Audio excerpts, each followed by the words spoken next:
Shalom, selamat bergabung dengan kami di program Sikat Selidiki Alkitab. Mari kita berdoa. Bapa di surga, kami membutuhkan tuntunan Roh Kudus-Mu sementara kami menyelidiki akan firman-Mu. Di dalam nama Yesus kami berdoa.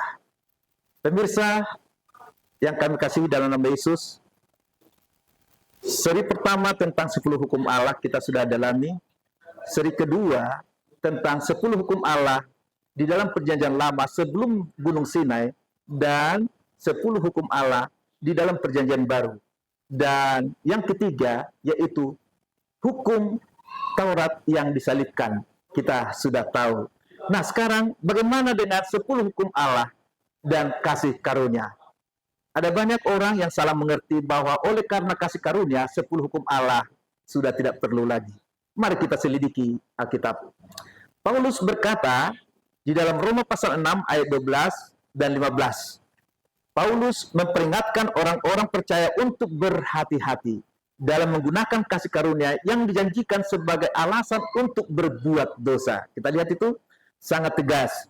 Dan dalam Roma 6 ayat 12, sebab itu hendaklah dosamu jangan berkuasa lagi di dalam tubuhmu yang fana, supaya kamu jangan lagi menuruti keinginannya. Ayat 15, jadi bagaimana? Apakah kita berbuat dosa karena kita tidak berada di bawah hukum Taurat, tetapi di bawah kasih karunia? Sekali-kali tidak. Nah, pemirsa yang kami kasihi, ayat ini sangat jelas. Dilanjutkan ayat 17. Tetapi syukurlah kepada Allah, dahulu memang kamu adalah hamba dosa, tetapi sekarang kamu dengan segenap hati telah mentaati pengajaran yang telah diteruskan kepadamu. Ayat 18, kamu telah dimerdekakan dari dosa dan menjadi hamba-hamba kebenaran. Ayat 22, ini penting. Tetapi sekarang, setelah kamu dimerdekakan dari dosa dan setelah kamu menjadi hamba Allah, kamu beroleh buah yang membawa kamu kepada pengudusan, dan sebagai kesudahannya ialah hidup yang kekal oleh kasih karunia Allah. Dalam Efesus pasal 2 ayat 8, sebab oleh karena kasih karunia kamu diselamatkan oleh iman, bukan hasil usahamu, tetapi pemberian Allah. Pemirsa yang kami kasihi, jangan ada orang bermegah bahwa dia diselamatkan oleh penurutannya kepada 10 hukum Allah. Tetapi penurutan kita kepada 10 hukum Allah adalah hasil atau buah dari kasih karunia yang Allah berikan dengan cuma-cuma. Perhatikan dalam Efesus pasal 2 ayat 10 bahwa kamu sudah diciptakan oleh Yesus Kristus sejak dahulu kala untuk melakukan pekerjaan yang baik, yaitu perbuatan yang baik yang sudah dipersiapkan Allah sebelumnya. Ia mau supaya kita hidup di dalamnya. Nah, sekarang pertanyaannya, apa definisi perbuatan baik dalam Alkitab? Sesuai dengan Efesus pasal 2 ayat 10. Perbuatan baik menurut Alkitab adalah Matius 19 ayat 16 sampai 20, yaitu perbuatan baik menuruti 10 hukum Allah. Yang kedua, perbuatan baik menurut Alkitab 2 Timotius 3 ayat 15 sampai 17, yaitu perbuatan baik di mana firman Tuhan itu sebagai dasar kebenaran. Yang ketiga, Yakobus 4 ayat 17, kamu tahu itu baik, tetapi bila mana kamu tidak melakukannya, maka kamu berdosa. Yang keempat, definisi perbuatan baik dalam Matius pasal 25 ayat 1 28, setiap melakukan perkara yang kecil dalam tugas dan tanggung jawab itu adalah perbuatan baik. Dengan demikian, dilengkapi oleh definisi yang kelima, Yakobus pasal 2 ayat 5. Jikalau kamu menjalankan hukum yang utama, menuruti 10 hukum Allah, yaitu kasihlah sama manusia seperti dirimu, kamu berbuat baik. Kita lihat ini, bahwa 10 hukum itu sangat bermakna besar. Karena itulah yang membuat kita jalan untuk melakukan perbuatan baik, sehingga kita tidak bersalah kepada Allah. Karena dosa adalah pelanggaran akan hukum Allah. Ingat, upah.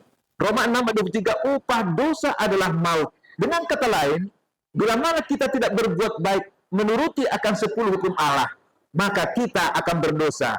Ingat, upah dosa adalah maut. Roma 2 ayat 4. Maukah engkau menganggap sepi akan kekayaan kemurahannya, kesabarannya, kelapangan hatinya? Tentu tidaklah engkau tahu bahwa maksud kemurahan Allah ialah menuntun engkau kepada pertobatan untuk berbuat baik dalam kehidupan. Nah, Efesus 1:7 berkata, sebab di dalam Dia, oleh darahnya, kita beroleh penebusan, yaitu pengampunan dosa menurut kekayaan kasih karunia-Nya. Pemirsa yang kami kasihi dalam nama Tuhan, kasih karunia itu sangat bermakna besar. Oleh karena apa? Kita menjadi manusia baru. Kita memiliki kebenaran. Kita memiliki kekudusan yang oleh karena kasih karunia-Nya. Efesus 4 ayat 24. Dan orang-orang yang sudah memiliki kasih karunia-Nya adalah ciri-cirinya. Yang pertama, menuruti hukum-hukum Allah dan memiliki kesaksian Yesus. Wahyu 12 ayat 17. Yang kedua, kita menjadi garam dan terang dunia. Matius 5 ayat 13 dan 14.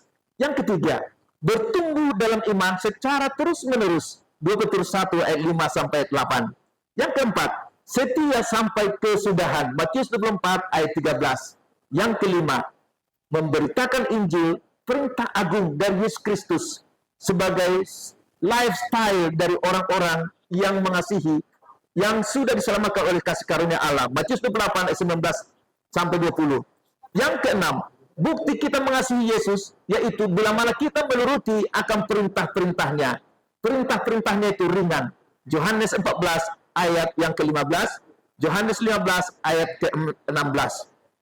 Itu sebabnya, bila mana kita mau hidup yang baru, kita akan meninggalkan perkara-perkara yang lama. Kenapa? Dalam 2 Korintus 5 ayat 17. Jadi, siapa yang ada dalam Kristus, ia adalah ciptaan baru.